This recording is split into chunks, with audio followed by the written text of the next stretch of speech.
예, 저희 계속해서 출애굽기 8장 공부하도록 하겠습니다. 먼저 잠깐 기도하겠습니다. 하나님 아버지, 또 저희들 주님의 말씀 앞으로 나왔습니다. 저희가 주님의 말씀을 통해 모세처럼 정말 이 세상에 저항하고 또 주님의 말씀대로 살 수 있도록 도와주시기 원합니다. 예수님의 이름으로 기도드렸습니다. 아멘. 예, 출애굽기 8장 32절까지 있는데요. 내용이 많은 것은 아닙니다. 주로 이제 모세와 파라오의 대화로 이루어져 있죠. 그래서 이제 모세가 본격적으로 파라오에게 맞서서 하나님의 말씀을 이제 선포하는 이제 그런 장면이라고 보시면 됩니다. 1절, 주께서 모세에게 이르시되 파라오에게 가서 그에게 말하기를 주가 이같이 말하노라. 내 백성을 가게 하여 그들이 나를 섬기게 하라. 만일 그들이 가는 것을 내가 거부하면 보라, 내가 개구리로 내 온 지경을 치리라. 예, 하나님께서는 이제 개구리를 통해서 심판을 하십니다. 개구리 재앙이죠. 뱀을 무서워하는 사람들은 많이 있죠, 비교적. 저도 어렸을 때는 뱀이 굉장히 무서웠는데 지금도 무섭지만 어렸을 때만큼 무섭지는 않을 것 같아요. 위험한 순간에 예를 들면 아이들이랑 같이 산길을 가는데 뱀이 나타났다. 피해가죠. 근데 뱀이 아이를 공격하려고 하거나 공격한다. 그러면은 잡을 수 있을 것 같아요. 손으로 딱 잡을 수 있을 것 같아요. 네, 무섭지만 그냥 그 정도로 많이 무섭진 않은데 일반적으로 뱀을 무서워하는 사람들 많은데요. 이 개구리 무서워하는 사람들도 많아요. 그래서 아예 잡지도 못해요. 개구리 무서워가지고 그런 분들도 있죠. 3절, 당이 개구리들을 풍성히 내리니 그것들이 올라와 내 집과 내 침실과 내 침상위와 내 친아들의 집과 내 백성과 내 화덕과 내 빵 반죽 그릇에 들어가며 개구리들이 너와 내 백성과 내 모든 신하들에게 올라오리라 하라. 저 개구리 무서워하진 않는데요. 근데 개구리가 침대, 그릇 위, 집안 곳곳에 있는 거, 이거는 정말 끔찍할 것 같아요. 너무 싫을 것 같아요. 그렇죠. 예, 그래서 개구리가 집안에 가득하다면 정말 끔찍한 일이겠죠. 개구리를 무서워하지 않는 사람도 기겁할 만한 일이겠죠. 5절, 또 주께서 모세에게 이르시되 아론에게 말하기를 내 막대기를 잡고 내 손을 시내와 강과 연못들 위로 내밀어서 개구리들이 이집트 땅에 올라오게 하라 할지니라 하시니라. 아론이 이집트의 물들 위로 자기 손을 내밀매 개구리들이 올라와 이집트 땅을 덮으니 마술사들도 자기들의 마술로 그와 같이 행하여 이집트 땅에 개구리들을 내었더라. 예, 이집트의 마술사들은 정말 어리석기 짝이 없죠. 개구리를 없애는 마술을 부려야지 더 많은 개구리가 생기게 하는 것은 이거 파라오에게 아무 도움이 안 돼요. 그렇죠? 지금 모세와 아론이 개구리들을 생기게 하는 기적을 행했잖아요. 하나님의 능력을 힘입어서. 그러면은 그걸 대적해서 싸우려면 개구리들을 없애줘야죠. 그래야지 파라오에게 도움이 되죠. 그렇지 않아도 지금 개구리들이 많아서 괴로운데 자기들이 마술을 써가지고 개구리들을 더 많게 만들면은 그거는 파라오에게 도움이 되지 않아요. 그런데요, 우리는 이러한 점을 통해서 마귀가 아무리 이 세상에서 막강한 권능을 행사한다 할지라도 결국 하나님께서 일하시는 것을 거스를 수 없다는 사실을 알 수 있습니다. 하나님께서 지금 뭘 하셨죠? 개구리들을 많이 나오게 하셔서 재앙을 일으키셨잖아요. 그래서 기적을 보여주시면서 하나님의 권능을 보여주고 계신 거죠. 그런데 이 마술사들, 그러니까 이제 마귀의 세력이죠. 이 마귀의 세력도 하나님께서 하시는 일에 지금 동참하고 있는 거예요. 어떻게 보면 하나님께서 개구리들을 많이 내서 심판하셨는데 마술사들도 개구리를 내는 일에 지금 동참하고 있잖아요. 그러니까 뭐냐면요, 마귀가 이 세상에서 무엇을 한다고 해서 우리가 두려워할 필요가 없다는 겁니다. 하나님께서 하시는 일을 거스를 수 없다는 거예요, 마귀는. 8절, 파라오가 모세와 아론을 불러 이르되 주께 간구하여 개구리들이 나와 내 백성에게서 떠나게 하라. 내가 백성을 가게 하리니 그들이 주께 희생물을 드릴 것이니라 하네. 마술사들이 좀 개구리를 없애줬으면 좋겠는데 마술사들도 오히려 개구리를 더 만들어내고 있죠. 그러니까 이제 파라오가 이제 주님을 인정하기 시작합니다. 전에는 어땠죠? 주가 누구이기에 내가 너희를 가게 하며 이렇게 얘기했어요. 근데 이제는 인정합니다. 주님께 간구해라, 기도해달라, 이렇게 인정하고 있는 거죠. 네, 물론 여기서요, 진심으로 회개하는 것은 아닙니다. 우리가 이걸 잘 봐야 돼요. 어떤 사람이 그래 하나님 믿고 하나님 좋아 이런다고 해서 그 사람이 하나님을 믿고 진정으로 회개하는 것은 아니라는 겁니다. 단순히 어떤 하나님의 존재를 인정하는 것과 하나님 앞에서 내가 죄인이라고 회개하는 것은 완전히 다른 차원의 이야기죠. 파라오의 요구사항을 보면요, 그가 얼마나 이기적인 인물인지 알 수 있습니다. 그는 먼저 자신부터 챙겼어요. 그래서 나와 내 백성에게서 개구리들을 떠나게 해달라 이렇게 요구하고 있는 거예요. 자기를 먼저 얘기했습니다. 굉장히 이기적이죠. 이게요, 인간 지도자의 모습이에요.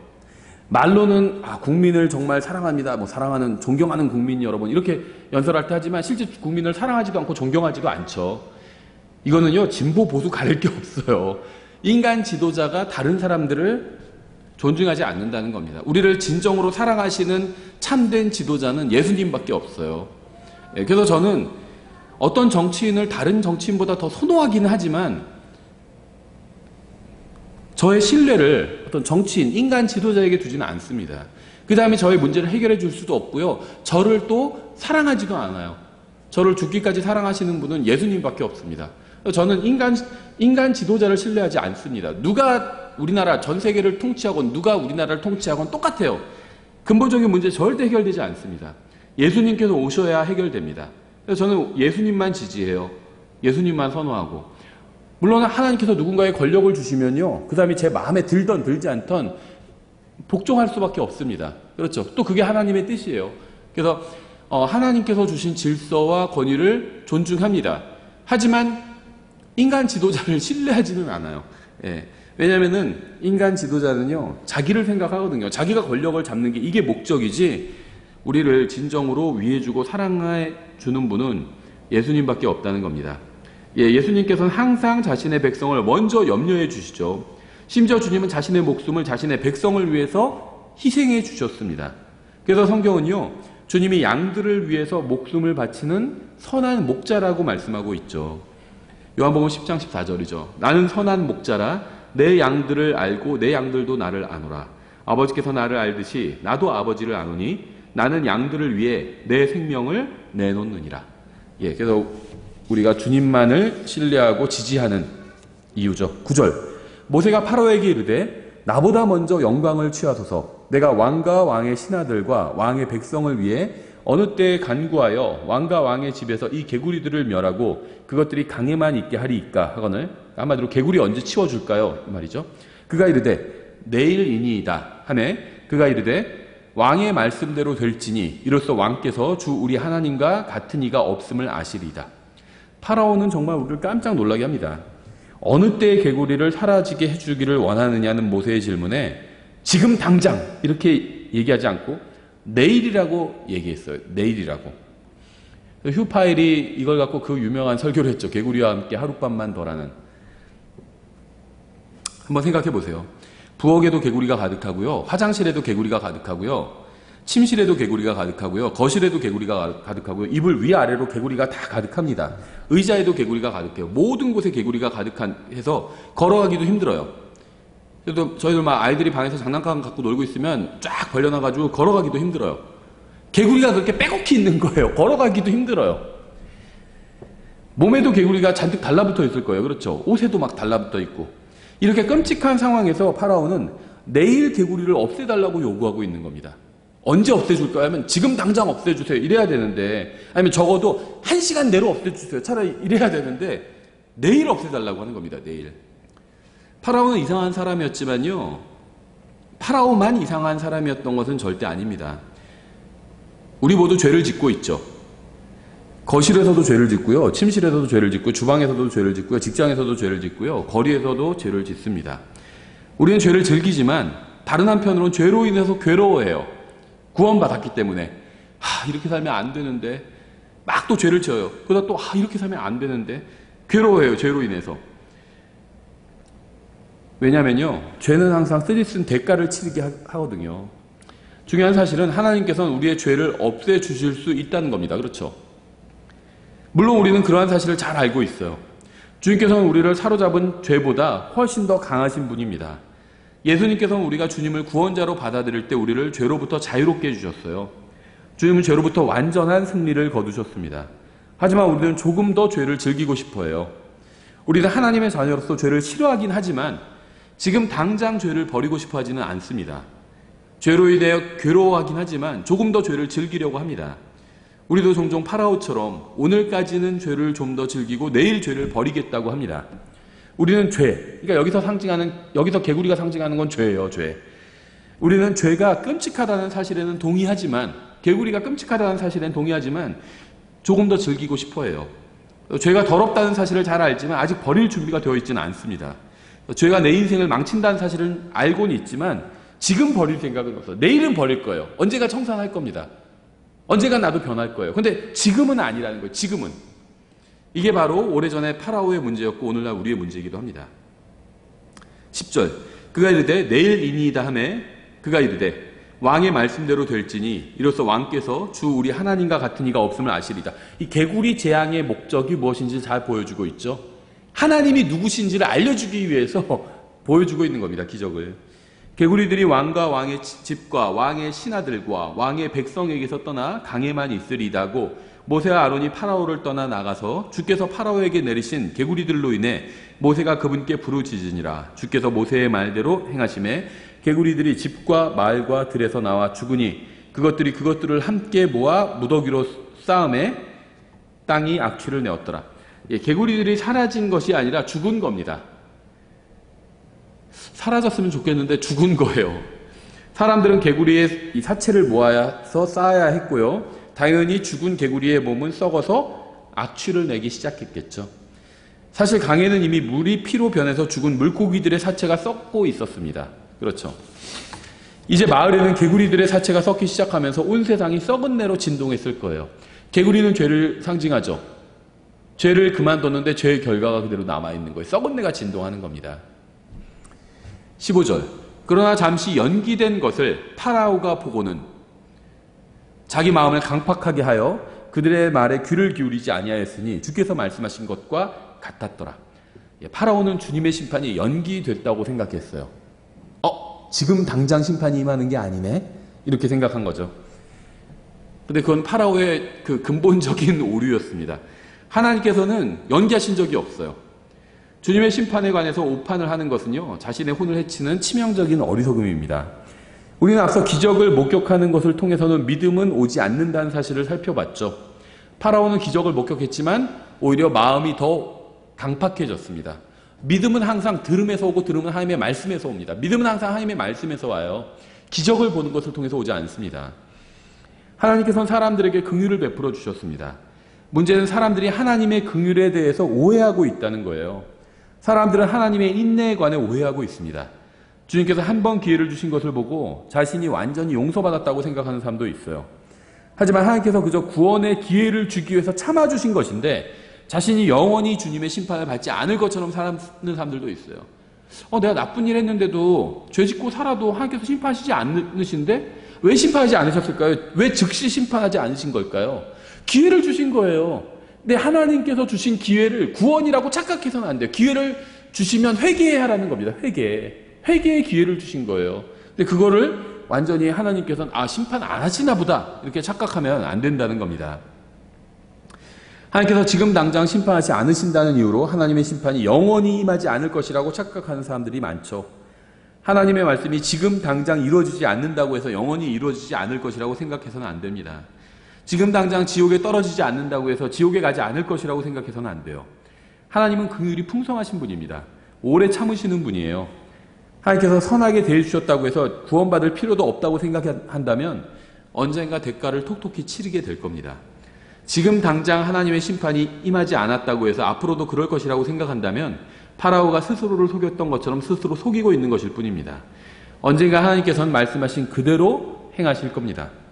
만약 여러분이 구원받았다면 여러분은 예수 그리스도를 통해서 영원한 생명을 가지고 있어요. 하지만 만약 구원받지 못했다면 하나님의 진노가 머리 위에 있다는 사실을 알아야 합니다. 이 세상에서 많은 물질적인 복을 받았다고 해서 하나님의 진노도 받지 않을 것이라고 생각한다면 그건 정말 큰 착각을 하고 있는 겁니다. 하나님께서 지금 당장 심판하지 않으시는 이유는 회개할 기회를 주기 위해서예요. 파라오처럼 마음을 완악하게 해서는 안 돼요. 하나님의 심판이 임하지 않을 것이라고 착각해서는 안 됩니다. 임할 거예요, 언젠가. 16절 주께서 모세에게 이르시되 아론에게 말하기를 내 막대기를 내밀어 땅에 티끌을 치라 하라. 그것이 이집트 온 땅에서 이가 되리라 하시니 그들이 그대로 행하였더라. 이거 참 감사하죠. 그들이 그대로 행하였더라. 우리도 이렇게 해야겠죠. 아론이 막대기를 잡고 자기 손을 내밀어 땅에 티끌을 치매 그것이 사람과 짐승 속에서 이가 되었으니 땅의 모든 티끌이 이집트 온 땅에서 이가 되었더라. 이제 상황이 훨씬 더 심각해졌죠. 개구리도 끔찍했습니다. 그런데 티끌이 다 이가 됐어요. 이 티끌은 뭐냐면요, 먼지예요. 더스트예요. 먼지. 하나님께서 사람을 뭘로 만드셨는지 아세요? 흙이라고 생각하시는 분이 있는데 땅의 먼지예요. Dust of the earth예요. 땅, 흙의 먼지로 만드셨어요. 사람이 먼지 같은 존재예요. 먼지로 만드셨어요. 사람을. 성경이면 Dust of the earth예요. 이 Dust of the earth, 이걸 가지고 일을 만드신 겁니다. 이것으로 사람의 몸을 만드셨죠. 과거의 창세기에선. 이것으로 일을 만드신 거예요. 우리 이것이 어디서 온 것인지 모릅니다. 이 더스트의 기원이 어떻게 되는지 몰라요. 이거에 대한 많은 말들이 있지만 확실한 건 아무것도 없습니다. 문제는 이 티끌은 계속 늘어나고 있다는 거예요. 사막화 된다고 그러죠. 사막화 된다고 그래요. 먼지가 늘어나는 거예요. 계속해서. 근데 이 티끌이 먼지가 이가 되어버린 겁니다. 18절 마술사들이 자기들의 마술로 그와 같이 행하며 이를 내려하였으나 하지 못하였더라. 그러므로 사람과 짐승에게 이가 있었더라. 여전히 이집트의 마술사들은 어리석은 짓을 하고 있어요. 진정으로 파라오를 돕고 싶다면 이를 다시 티끌로 되돌려 놔야지. 하지만 그들은 주님을 흉내내서 티끌을 이로 만들려고 했습니다. 그들은 저주를 되돌려 놓거나 사라지게 하기보다는 더 많은 저주가 임하게 하려고 했던 거죠. 결국 그들은 이제 자신들의 한계를 인정하게 되었습니다. 마귀는 이 세상에서 막강한 힘을 가지고 있지만 전능하진 않아요. 마귀의 능력에는 한계가 있습니다. 따라서 우리는 이 세상에서 일어나는 일로 인해서 놀라거나 두려워할 필요가 전혀 없어요. 마귀가 마음대로 하고 있지만 모든 것을 마음대로 할 수 있는 건 아니에요. 두려워할 필요가 없어요. 마귀가 무슨 어떤 물질을 사람들에게 다 주입해가지고 다 마귀에게 순종하게 만들면 어떡하지? 그런 걱정 안 해도 돼요. 예. 믿음을 항상 하나님께서 선택할 수 있게 해주셨잖아요. 강제로 어떤 다 주사를 맞아가지고 마귀에게 순종하게 되는 그런 일은 없을 겁니다. 항상 하나님께서는요, 믿음을 선택할 수 있게 해주셨어요. 예. 마귀도 강하지만요, 전능하지는 않아요. 전능하신 하나님이 있잖아요. 걱정할 필요가 없어요. 내가 하기 싫어도 어떻게 마귀에게 순종하게 되면 어떡하지? 그런 걱정할 필요 없어요. 다 자기가 자발적으로 마귀에게 순종하는 거지, 하기 싫은데 어떤 주사를 맞아가지고 마귀에게 할 수 없이 순종하게 되는 게 아니라는 겁니다. 그런 건 말도 안 되는 얘기예요. 비성경적인 얘기입니다. 하나님의 전능하심을 인정하지 않는 얘기예요. 그런 것들은. 예. 믿음으로 그러한 모든 잘못된 얘기들을 다 거부해야 됩니다. 19절 그때 마술사들이 파라오에게 이르되 이것은 하나님의 손가락이니이다 하였으니, 그러니까 하나님께서 행하신 일이라는 거죠. 파라오의 마음이 강팍해져서 기적을 봤는데 마음이 강팍해졌어요. 믿음은 들음은 하나님의 말씀에서 오지 기적을 보는 것을 통해서 믿음이 오지 않습니다. 절대로. 그가 그들의 말을 듣지 아니하였으니 주께서 말씀하신 것과 같았더라. 개구리 재앙으로 파라오가 형식적으로나마 하나님을 인정했던 것처럼 이제 이 재앙을 통해서 마술사들이 하나님을 인정하고 있죠. 20절 주께서 모세에게 이르시되 아침에 일찍 일어나 파라오 앞에 서라. 보라 그가 물로 나오나니 그에게 말하기를 주가 이같이 말하노라. 내 백성을 가게 하여 그들이 나를 섬기게 하라. 내가 만일 내 백성을 가게 하지 아니하면 보라 내가 너와 내 신하들과 내 백성과 내 집에 파리떼를 보내리니 이집트 사람들의 집에 파리떼가 가득하며 그들이 거하는 땅에도 그러하리라. 그 날에 내가 내 백성이 거하는 고센 땅을 분리시켜 거기에는 파리떼가 없게 하리니 이것은 내가 땅의 한가운데 있는 주인 줄을 내가 알게 하려 함이라. 내가 내 백성과 내 백성 사이에 구별을 두리니 내일 이 표적이 있으리라 하라 하시고. 여기서 잠깐 뭔가 이상함을 우리가 느껴야 됩니다. 물이 피로 변했을 때 이집트인들 뿐만 아니라 히브리인들도 영향을 받았을 겁니다. 그렇죠?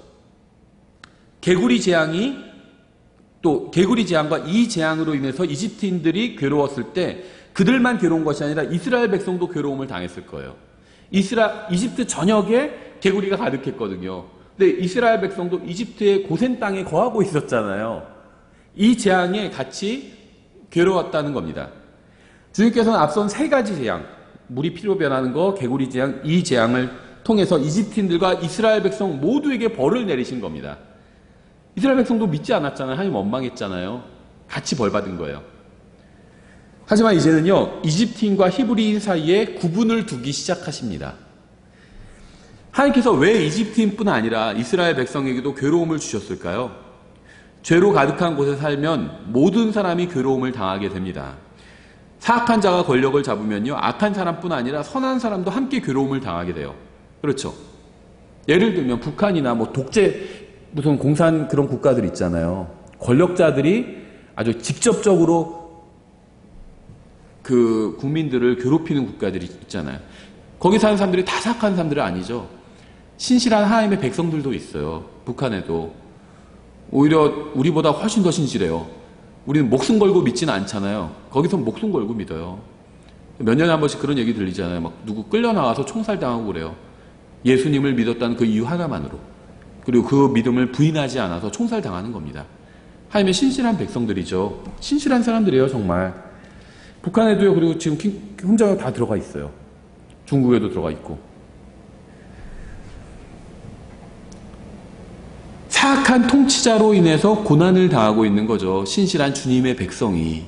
그렇죠. 그러니까 구원의 문제와 상관없이 모든 사람이 통치자의 영향을 받게 된다는 거예요. 자연재해나 기근과 같은 이런 재앙은요, 선악의 구분 없이 모든 사람에게 영향을 끼칩니다. 태양은 악한 자와 선한 자 위에 모두 빛을 비춰주죠. 비도 선한 자와 악한 자 위에 동일하게 내립니다. 욥기에 기록된 것처럼 모든 사람은 고생하려고 태어났어요. 5장 7절이죠. 불티가 위로 올라가는 것 같이 사람은 고생하려고 태어났느니라. 또 14장 1절이죠. 여자에게서 태어난 사람은 날수가 적고 괴로움으로 가득하며. 구원의 여부와 상관없습니다. 이거는 인생에 하나님께서는 괴로움을 주셨어요. 왜 그러셨을까요? 하나님을 찾게 하기 위해서. 이건 구원과 달라요. 구원받지 못한 사람은 하나님을 찾아서 어떻게 해야 되죠? 구원받아야 되죠. 구원받은 사람은 어떻게 해야 되죠? 하나님을 찾아서 하나님과 동행해야 됩니다. 구원받은 사람도요, 괴로움이 없으면 구원은 받았지만 구원만 달랑받고 떠나가요. 하나님 없이 살아갑니다. 하나님께서 모든 사람에게 고난을 주신 거예요. 이게 없으면 우리가 구원받은 사람도 하나님께 나오지 않아요. 괴로운 일이 있어야 다시 하나님, 주님 왜 그러십니까? 하면서 다시 주님 옆에 나옵니다. 그래서 주님께서는요, 구원받은 사람이건 구원받지 않은 사람이건 모든 사람에게 은혜를 베풀어 주시고 모든 사람에게 또 고난을 허락해 주십니다. 예, 그런 이유로 이스라엘 백성도 3가지 재앙에 동참을 했던 겁니다. 그런데요, 이제 이게 성경적인 관점이에요. 근데 어떤 분들은요, 여기서 약간 다른 이야기를 하는데요. 무슨 말이냐면요, 이집트의 마술사들이 모세를 흉내내서 재앙을 내린 것은 하나님께서 이집트인들 위에 재앙을 내리신 것처럼 그들도 히브리인들 위에 재앙을 내렸던 것이라고 주장을 합니다. 무슨 말이냐면 하나님께서 물이 피가 되게 하셨잖아요. 이집트인들이 사용하는 물을 피가 되게 하시니까 마술사들도 마술을 부려서 히브리인들이 사용하는 물이 피가 되게 한 거다. 그러니까 하나님께서 이집트인들의 거주 지역에 개구리를 생기게 하시니까 마술사들도 마술을 부려서 히브리인들이 사는 곳에도 개구리가 가득하게 했다. 이렇게 본다면, 이 관점으로 본다면 왜 마술사들이 똑같이 개구리를 만들어내고 개구리를 만들어내고 했는지 우리가 조금 이해가 가죠. 그래서 그럴듯하긴 한데요. 근데 문제가 있어요. 주님께서 파리 재앙을 통해서 이집트인과 히브리인들을 구별하시겠다고 하신 것으로 봐서 이러한 주장 설득력이 떨어집니다. 그건 뭐냐면 파리 재앙은 4번째 재앙이잖아요. 3번째 재앙까지는 구별하지 않으셨다는 거예요. 똑같이 그냥 폭격하셨다는 겁니다. 근데 그러신 이유는 이스라엘 백성이 기본적으로 주님을 부인하고 이제 모세를 원망했잖아요. 오히려 너희 때문에 우리가 더 파라오에게 미움을 받게 됐다 하면서 부인했잖아요. 믿음을 부인한 거거든요. 그래서 하나님께서는 같이 심판해 버리신 거예요. 근데 이제부터는 하나님께서 자신의 큰 목적을 위해서 구분하시겠다고 한 겁니다. 그래서 이 파라오의 마술사들이 히브리인들이 사는 지역에 뭐 개구리를 만들어내고 이런 것은 아니었던 것 같아요. 예. 재앙이 모든 사람에게 임한다면 누가 바른 사람이고 누가 참 하나님인지 구분하기가 어려울 수도 있죠. 그래서 주님께서는요, 이제 오직 이집트인들에게만 재앙이 임하게 하심으로 이스라엘은 자신의 백성이고 오직 주님만이 참 하나님이고 이집트의 신들은 쓸모없는 거짓 신들이라는 사실을 이제 알리려고 하시는 겁니다. 24절. 주께서 그와 같이 행하시니 극심한 파리떼가 파라오의 집과 그의 신하들의 집과 이집트 온 땅에 이르렀고 파리떼로 인하여 그 땅이 부패하게 되었더라. 물이 피가 되는 재앙의 결과는 물고기의 죽음이었죠. 개구리의 재앙의 결과도 개구리의 죽음이었습니다. 파리 재앙의 결과는요, 땅이 부패하게 되는 것이었어요. 만약 여러분이 구원받은 지 얼마 되지 않는 아는 그리스도인이라면 여기서 중요한 교훈을 배울 수 있는데요. 욕심은 죄를 가져오고 죄는 죽음을 가져오죠. 그런즉 욕심이 잉태하면 죄를 낳고 죄가 완료되면 사망을 낳느니라 이렇게 말씀하고 있어요. 하나님을 대적하는 인생에게는요, 오직 최악의 결과만 기다리고 있을 뿐입니다. 인생 정말 너무 살기 힘들다 이렇게 생각하는 사람들이 있는데 세상 사람들 중에서 아니에요.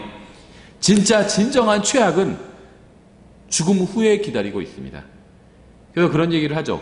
구원받지 않은 사람에게 있어서는 이 세상이 천국이고, 왜냐하면 죽으면 진짜 지옥에 가게 되니까. 구원받은 사람에게 있어서는 이 세상이 지옥이다 이렇게 얘기하고 있어요. 왜냐면요, 우리는 앞으로 이 세상보다 훨씬 더 좋은 걸 보게 될 겁니다. 우리가 보는 최악의 세상은 이 세상이 될 거예요. 우린 죽으면 하나님께로 가게 되잖아요. 진정한 천국을 맛보게 될 겁니다. 거기에 비하면 이 세상이 우리에겐 지옥이에요. 왜냐하면 우린 지옥에 가지 않을 거니까. 근데 구원받지 않은 사람들은요, 그 사람들이 볼 수 있는 최상의 것이 이 세상이에요. 그 사람들은 하늘나라 못 가니까 지옥에 가게 되잖아요. 지옥과 비교하면 이 세상이 훨씬 낫죠. 예. 그러니까 구원받지 않은 사람의 그 삶은 얼마나 고달퍼요. 그렇죠. 그러니까 하나님을 거부하는 인생에게는요, 정말 진짜 최악이 기다리고 있다는 겁니다. 죄와 거짓심과 거짓 종교를 선택하는 인간에게는 결코 선이 좋은 일이 임하지 않을 겁니다. 죄의 끝은 사망뿐이에요. 영원한 생명은 오직 하나님께로부터만 옵니다. 죄의 삭선 사망이나 하나님의 선물은 예수 그리스도 우리 주를 통해 얻는 영원한 생명이니라 이렇게 말씀하고 있어요. 성령님의 열매도 죄를 버리고 주님께 자신을 맡긴 사람에게만 임한다는 사실을 우리가 잊지 말아야 되겠죠. 25절 파라오가 모세와 아론을 불러 이르되 너희는 가서 이 땅에서 너희 하나님께 희생물을 드리라 하매, 이제 파라오는 하나님을 인정할 뿐 아니라 이스라엘 백성도 인정합니다. 그래, 너희가 하나님의 백성인 거 맞다. 하나님도 맞고, 그러니까 이제 가서 주님께 희생물을 드려라, 주님 섬겨라 이렇게 얘기하죠. 그래서 이스라엘 백성이 주님께 희생물을 드려도 좋다고 허락을 했습니다. 근데 함정이 있어요. 뭘까요? 이 땅에서 희생물을 드리라고 해요. 이집트를 벗어나지 말라는 겁니다. 하나님을 섬기는 거 좋지만 이집트, 세상이죠. 이집트를 떠나지는 말라는 거예요. 이게 마귀의 전형적인 전략입니다. 마귀는 우리가 하나님을 섬겨도 되지만 세상을 떠나지는 말라고 합니다. 교회를 다녀도 되지만 술집도 가라는 거예요. 예수님을 찬양하는 노래도 하고요. 세상을 사랑하는 노래도 하라는 겁니다. 세상 노래도 좀 즐겨야지. 찬송가도 해. 근데 세상 노래도 좋잖아. 세상 노래도 즐겨. 트로트 같은 거 얼마나 좋은데. 안 하면 너만 이상한 사람이야. 찬송도 하라니까 트로트도 불러. 얼마나 좋아. 그런 얘기하고 있는 거예요. 성경도 읽어. 근데 잡지도 읽어야지. 세상도 좀 알아야지. 이런 얘기를 하는 겁니다. 일요일은 교회에 가서 하나님께 경배를 드리고 나머지 6일은 세상에서 마귀를 섬기라고 합니다. 너도 좀 즐겨야지. 아니 일주일에 하루, 이건 11조보다 더 많잖아. 7분의 1이잖아. 일주일에 하루를 하나님께 드렸으면 나머지 6일은 네 맘대로 살아도 되는 거지. 이렇게 얘기를 한다는 거예요. 예수님을 믿고 신앙생활하는 것은 좋은데 어디까지 할 수 있는지 경계는 자신이 정하겠다는 겁니다. 그렇죠? 아니 일요일에 교회 가고 하루에 성경 몇 장 읽으면 되지 뭘 또 신앙서적으로 읽고 무슨 또 뭘 읽어. 그런 얘기를 하는 거예요. 그건 너무하잖아. 뭘 매일 읽어. 그런 얘기를 하는 겁니다. 이게 바로 파라오와 마귀와 세상 친구들과 심지어 타락한 교회와 타락한 목사가 그리스도인들에게 제안하는 거예요. 야, 그 정도 신앙생활하면 됐지 무슨 뭐 더하냐. 이런 얘기를 하는 거죠. 26절 모세가 이르되 그리함은 합당치 아니하니이다. 합당한 섬김이 아닙니다. 그것은 전적으로 자신을 드리는 것이 합당한 섬김입니다. 로마서 12장 1절 2절처럼 이렇게 말하고 있는 거죠. 우리는 이집트 사람들이 가증히 여기는 것을 주 우리 하나님께 희생물로 드릴 터인즉 보소서 우리가 이집트 사람들의 눈앞에서 그들이 가증히 여기는 것을 희생물로 드리면 그들이 우리를 돌로 치지 아니하리이까. 사람들이 싫어해도 하나님께서 원하시는 걸 우리가 좀 해야겠습니다. 이 얘기를 하고 있는 거예요. 얼마나 담대해요. 교회가 그런 거 걱정하는 교회들 많아요. 그래서 이해는 갑니다. 아, 이런 거 하면 세상 사람들이 싫어할 텐데 이거 하나님의 말씀대로 하는 거지만 사람들이 혹시 실족하면 어떡하지? 교회 아직 믿음이 약한 사람들도 있는데 실족하면 어떡하지? 아, 이거 하나님 말씀을 읽으라고 너무 강조하면 좀 싫어할 텐데 사람들이. 교회 와주는 것만 해도 고마운데, 헌금 내주는 것만 해도 고마운데 거기다 또 성경 읽으라고 그러면, 아, 또 신앙서적도 읽으라고 그러면, 설교 또 들으라고 그러면, 성경 공부하라고 그러면 부담 느낄 텐데. 예, 그런데요, 모세는 이집트인들이 무엇을 싫어할지 알고 있었어요.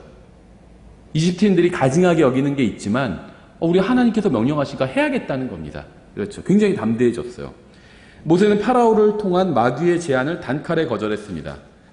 타락한 교회와 세상적인 친구에게 여러분도 모세처럼 단호하게 답해야 돼요.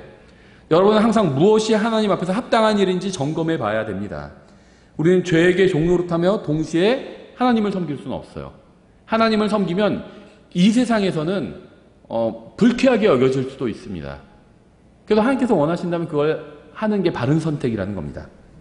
27절, 우리가 사흘길쯤 광야로 들어가 주 우리 하나님께 희생물을 드리되 그분께서 우리에게 명령하시는 대로 행하려 하나이다 하매, 우리 그냥 하나님 말씀대로 하겠습니다. 이렇게 얘기하는 거죠.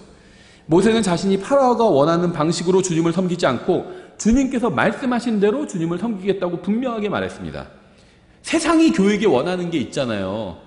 아, 너무 그렇게 광신적으로 하진 말고 적당히 교회가 사회의 일원이 돼서 사회에서 봉사도 하고 그렇게 해야 되지 않냐. 굶는 사람들에게 밥도 좀 퍼주고 교회가 그런 좀 좋은 일을 하면 안 되냐. 이렇게 얘기하는 사람들이 있습니다. 그건 세상의 방식으로 하나님을 섬기라는 거예요. 하나님께서 우리에게 사람들에게 밥 퍼주라는 얘기 하신 적이 없어요. 미안하지만. 저는요, 굶는 사람에게 밥을 퍼주는 게 잘못됐다는 말을 하는 게 아닙니다. 그건 훌륭한 일이에요. 누가 굶고 있는데 내 돈을 들여서 밥을 줘요. 밥을 먹여줘요. 그건 훌륭한 일이에요. 전 그걸 지금 비난하고 싶은 마음은 없어요. 훌륭한 일이에요. 하지만 주님께서 우리에게 그걸 하라고 말씀하신 적이 없다는 거예요. 우리에게 복음을 전하고 하나님 말씀을 가르치라고 하셨잖아요. 모든 사람을 가르치어서 지키게 하라고 하셨잖아요. 주님께서 명령하신 모든 것을 가르쳐 지키게 하라 그렇게 말씀하셨잖아요. 그게 교회에게 주신 사명이에요. 굶고 있는 사람에게, 노숙자에게 밥을 퍼주는 게 사악한 일이기 때문에 우리가 안 하는 게 아닙니다. 선한 일이에요. 근데 교회에게 하라고 하신 일이 아니라는 거죠. 우리는요, 세상이 우리에게 요구하는 대로 하나님을 섬겨서는 안 돼요. 하나님께서 말씀하신 대로, 우리에게 명령하신 대로 우리가 행하려 하나이다. 이렇게 얘기해야 된다는 겁니다. 모세는 자신이 파라오가 원하는 방식으로 주님을 섬기지 않고 주님께서 말씀하신 대로 주님을 섬기겠다고 분명히 말하고 있죠. 우리가 주님을 섬기는 기준은요, 세상에 있지 않습니다. 세상의 기준이 아니에요. 우리는 주님께서 말씀하신 대로, 성경에 기록된 대로 주님을 섬겨야 합니다. 세상이 좋아하든 싫어하든 상관없이 우리는 말씀하신 대로 주님을 섬겨야 합니다. 28절, 파라오가 이르되 내가 너희를 가게 하리니 너희가 광야에서 주 너희 하나님께 희생물을 드리려니와 너무 멀리는 가지 말라. 나를 위하여 간구하라매. 그래? 이집트에서 섬길 수가 없어. 좋아. 그럼 가. 이집트를 떠나서 가되 너무 멀리 가지 마. 이 얘기를 하고 있는 거죠. 파라오는 계속 타협안을 제시하고 있습니다. 마귀는요, 구원받은 사람이라고 해서 포기하지 않아요. 구원받은 사람 막 대적하다가 그 사람이 예수님께 나와서 구원받으니까 아, 이제 끝났네. 저 사람 예수님 믿었으니까 끝났네. 하고 돌아서지 않는다는 겁니다. 포기하지 않아요. 마귀는 계속해서 타협안을 제시합니다. 이 어쩔 때 우리 머릿속에 이런 생각을 넣어줘요. 그럼 우리는 와, 이거 갑자기 좋은 생각이 났네? 내가 세상에서도 잘 나가고 신앙생활을 할 수 있는 좋은 생각인 것 같은데 마귀가 머릿속에 넣어준 타협안이에요. 마귀는요, 구원받았다고 해서 포기하지 않습니다. 교회 다니는 건 좋지만 사회생활을 위해서 적당한 음주는 필요하다고 제안합니다. 먹는 신용이라도 하면 되잖아. 그러면 직장 상사가 따라줬는데 그거 거부할 거야? 먹는 신용하면서 살짝 뒤로 버려. 얼마나 좋아. 이렇게 얘기한다는 겁니다. 그렇죠? 전 그런 분들 비난하는 건 아니에요. 왜냐면요, 어려움이 있다고 생각해요. 저는 그 구원받고 나서 어린 나이부터 이제 교회에서 섬기는 일을 했어요. 교회에서도 회식하죠. 같이 이제 교회에서 근무하는 분들끼리 회식을 하는데 술 마시거나 이러지는 않잖아요. 이런 어려움은 저는 잘 몰라요. 예전에 그 공익 근무할 때 한 번 있었어요. 싫다고 거부하는데도 계속 잔에 따르더라고요. 그 술을. 거부했어요. 근데 그러니까 막 굉장히 기분 나빠하더라고요. 거기 그 부장님인지 뭔지 모르겠는데. 근데요, 어차피 상관은 없었어요. 저는 거의 공익 근무하는 동안 지각 한 번도 안 했고, 정말 성실하게 근무했거든요. 한 3명에서 4명의 공무원이 할 일을 했어요. 그러니까는 뭐라고 안 하더라고요. 그 공익은 뭐 두렵지 않죠. 그런 게 보통 자기가 열심히 하고 있으면 술 거부했다고 그래서 뭐 그거 두려워하지 않아요. 근데 이제 직장 생활 하는 분들은 어려움이 있을 수 있습니다. 충분히. 그래서 주님과 동행하는 거죠. 주님께 도움을 요구하세요. 주님께서 충분히 다 해결해 주실 수 있어요. 예. 주님의 말씀을 선택하십시오. 주님의 명령을 선택하세요. 예. 마귀가 타협안을 이게 시험하는 거예요. 할 수 있나 없나 시험하는 겁니다. 그래서 어려운 일이 생기면요, 아, 이거 시험하는 거구나, 이렇게 생각하시면 됩니다. 날 테스트하고 있구나. 하나님께서, 마귀가 날 테스트하고 있구나, 이렇게 생각하시면 이겨낼 수 있어요. 성경 읽는 거는 좋지만 세상적인 영화도 봐야 된다고 주장합니다. 마귀는. 그래, 성경 봐. 너 구원받으니까 성경 봐야지. 그런데 세상적인 영화도 좀 봐야 돼. 세상을 알아야 되잖아. 마귀는 그런 얘기를 한다는 거예요. 신앙생활을 하는 건 좋지만 광신자가 될 필요는 없다고 주장합니다. 광신자가 될 필요는 없어. 네 전부를 드려? 그건 너무한 거야. 광신자가 될 필요는 없어. 이렇게 얘기한다는 겁니다. 하나님의 친구가 되는 것은 좋지만 세상의 원수가 될 필요는 없다고 주장합니다. 그래, 너 구원받았지. 하나님 자녀가 됐지. 하나님 친구가 됐어. 근데 뭐하러 세상과는 원수가 되려고 하니? 세상과도 친구가 되는 게 좋지. 좋은 게 좋은 거잖아. 이런 생각을 넣어준다는 거예요. 마귀가. 혼자 조용하게 예수님을 믿으면 되지 다른 사람에게까지 복음을 전할 필요는 없다고 주장합니다. 너 예수님 믿어. 좋아. 믿어. 근데 왜 다른 사람한테까지 말해줘야 돼, 그걸? 왜 복음을 전해야 돼? 굳이 왜 예수님 얘기를 해야 돼? 예수님 얘기 안 하니까 얼마나 분위기 좋아. 왜 예수님 얘기를 굳이 해야 돼? 너만 믿어. 너만 믿으면 되잖아. 그렇게 얘기한다는 거예요. 마귀는. 타협안을 제시한다는 거예요. 주님을 섬기러 가는 것은 좋지만 너무 멀리 가지 말라고 합니다. 신앙생활 하는 건 좋아. 그래, 신앙 필요해. 이 세상 사는 거 얼마나 힘들어. 신앙도 있어야지. 하지만 너무 깊게 믿어서는 안 돼. 너무 멀리 가지 마. 이런 얘기 한다는 겁니다. 마귀는 결코 포기하지 않아요. 마귀는 때로 뉴스나 선생님이나 친구나 심지어 목사를 통해서 이런 타협안을 제시해옵니다. 목사가 타협안 제시하는 거에 실망해서 떠난 분도 봤어요. 어떤 분이 상담을 하는데요, 이제 중공무원이에요. 근데 승진을 하려면 다 뇌물을 먹여야 된다. 그쪽 업계에서는. 그래서 그걸 상담하는 거예요. 여태까지 자기 선배들을 봤을 때 뇌물을 안 먹이고 버틴 사람 없대요. 다 먹인대요. 의뢰 먹인대요. 관행이래요. 근데 자기가 너무 괴롭다는 거예요. 신앙인으로서. 이게 옳지 않은 것 같은데 하나님 앞에서. 그래서 목사님 어떻게 해야 될까요? 킹제임스 성경 진영에서 있었던 일이에요. 그래서 이분은 구원받지 이제 얼마 안 된 분이라서 뭐라고 조언을 하나 뒤에서 이렇게 그냥 들었대요. 교회에서 그냥 교제하는 자리에서 물은 거래요. 누가. 목사님 어떻게 해야 되죠? 제가 이 뇌물을 바치지 않으면, 한마디로 좀 먹이지 않으면 안 될 것 같은데 어떻게 해야 되니까, 뭘 걱정하세요? 먹이세요. 그랬대요.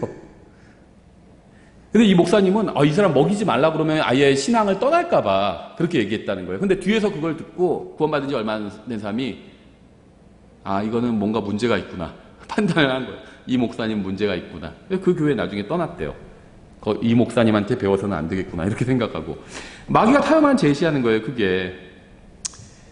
심지어는요, 목사를 통해서도, 교회를 통해서도, 기독교인 친구를 통해서도 이런 마귀의 타협안이 들어오게 됩니다. 파라오가 가라고 하는 데까지만 가서는 결코 하나님을 섬길 수가 없습니다. 마귀의 타협안이 아닌 말씀을 따르는 것만이 믿음을 지키는 유일한 길이라는 사실을 잊지 말아야 돼요. 29절. 모세가 이르되 보소서 내가 왕을 떠나 나아가서 주께 간구하리니 내일 8일 때가 파라오와 파라오의 신하들과 파라오의 백성에게서 떠나려니와 파라오께서는 백성이 가서 주께 희생물을 드리지 못하게 함으로써 다시는 속임수를 쓰지 마소서. 이제 알아요, 다. 너 속임수 계속 쓰는 거지. 우리도 이걸 알아야 돼요. 세상이 자꾸 속임수를 쓴다는 거. 그래, 먹고 살기 위해서 어쩔 수 없어. 그건 세상의 속임수예요. 뭘 어쩔 수가 없어요. 신앙은, 믿음은 어디 갔어요? 먹고 살기 위해서 어쩔 수 없다고 우리가 둘러댄다면 믿음은 어디 있어요? 하나님을 의지하는 건 어디 있어요? 다시는 속임수를 쓰지 마소서 하니라. 모세가 파라오를 떠나 나가서 주께 간구하매 주께서 모세의 말대로 행하사 파리떼를 제거하여 파라오와 그의 신하들과 그의 백성에게서 떠나게 하시니 한 마리도 남지 아니하였더라. 파라오가 이때에도 자기 마음을 강팍하게 하여 백성을 가게 하지 아니하였더라. 이러면 어떻게 되죠? 매를 더 맞아야 되죠. 그래서 9장에서 이제 또 매를 더 맞는 장면이 나오죠. 모세는 파라오의 타협안을 거부했고 파리가 떠나게 주님께 간구하겠다는 약속도 지켰습니다. 세상은 우리를 배반하고 우리를 속여도요, 우리는 신실해야 돼요. 저 사람들이 약속 어기니까 나도 어기야지, 그러지 마세요. 세상 사람들 속임수 쓰고 어겨도요, 속임수 쓰지 마세요. 약속 지키십시오. 우리가 사는 건요, 그 사람들 위해서 사는 게 아니에요. 하나님을 위해서 사는 거잖아요. 세상이 우리를 상대할 때 신실하지 않게, 비열하게 우리를 대한다고 해서 똑같이 그렇게 하지 마세요. 신실하게 대하십시오. 신실하게. 하지만 파라오는 이번에도 마음을 강팍하게 하고 약속을 어겼죠. 우리는 세상의 속임수에 넘어가지 말아야 합니다. 항상 세상이 타협안이 아닌 하나님의 말씀, 세상이 주는 타협안이 아닌 하나님의 말씀을 붙드는 것, 이게 현명한 선택이고 이게 믿음이에요. 적당히 타협했다. 와, 난 참 지혜롭다. 그건 지혜가 아닙니다. 어리석은 거예요. 세상과 타협한 건 절대 지혜가 아닙니다. 어리석은 겁니다. 8장 여기까지 보겠습니다.